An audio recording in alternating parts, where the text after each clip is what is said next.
Thumbnail দেখে আশা করি সবাই বুঝে গেছো আজকে আমরা কোথায় ঘুরতে এসেছি। ইংরেজ আমলে আমাদের টাকা দিয়ে এই প্যালেসটি তৈরি করা হয়েছিল, আর এখনও অবধি আমাদের টাকা দিয়েই এই প্যালেসটির রক্ষণাবেক্ষণ চলছে। তাই বেশি কথা না বলে কিছু টিকিট কেটে নিয়ে আমরা ঢুকে গেলাম গেটের ভেতর দিয়ে ভিক্টোরিয়া মেমোরিয়ালের ভেতরের অংশে।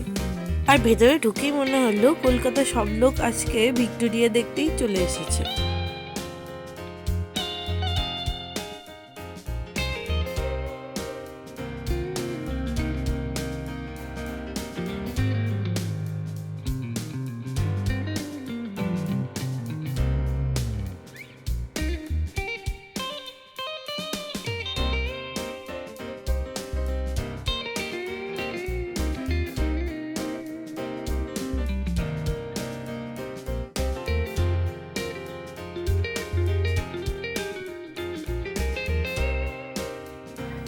আর কিছুদের এগিয়ে যেতেই বুঝতে পারলাম শুধু মানুষই না, কাঠবিড়ালি থেকে শুরু করে রোমান কিং ওথো মহারাজও সুদূর রোম থেকে এখানে চলে এসেছে ভিক্টোরিয়া দেখার জন্য।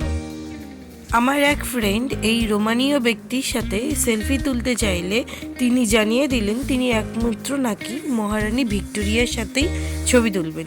তাই এই রোমানীয় ব্যক্তির কাছ থেকে রিজেকশন পাওয়ার পর আমরা আবার রাস্তা ধরে হাঁটা শুরু করে দিলাম।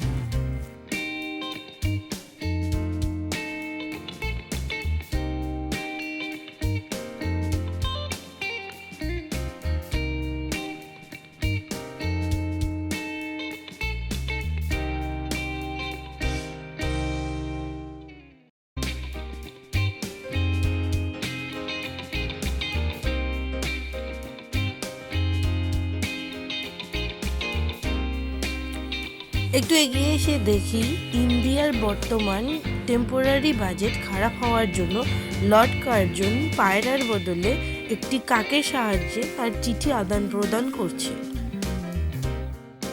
এরপর একজন কাকু হঠাৎই জেদ ধরে বসলেন এবার যদি ইন্ডিয়ার বাজেট ঠিক না হয় তাহলে তিনি নাকি ভিক্টোরিয়া মেমোরিয়ালের ভেতরে কাকের প্রবেশ নিষিদ্ধ করে দেবেন। এই বলে তিনি হঠাৎই ভিক্টোরিয়ার সামনে নিজেই কাকতারুয়া সেজে দাঁড়িয়ে গেলেন। এই সব কাণ্ড দেখে লর্ড কার্জন বড়ই চিন্তিত হয়ে পড়েছে। এই সব মামুলি বিষয় নিয়ে আমাদের চিন্তা করার সময় নেই বলে আমরা সামনের দিকে এগিয়ে চললাম।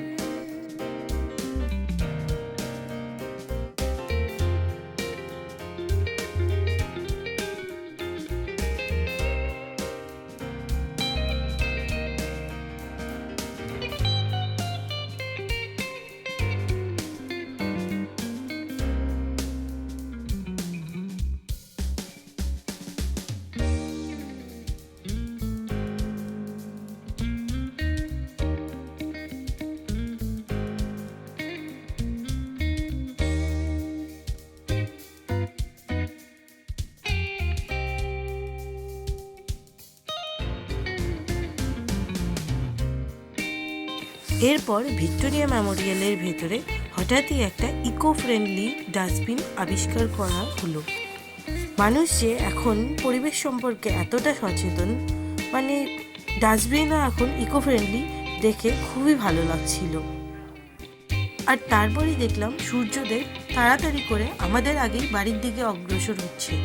তাই দেখে আমরাও তাড়াতাড়ি বাড়ির দিকে অগ্রসর হলাম। সো আজকের মতো এই পর্যন্তই, টাটা।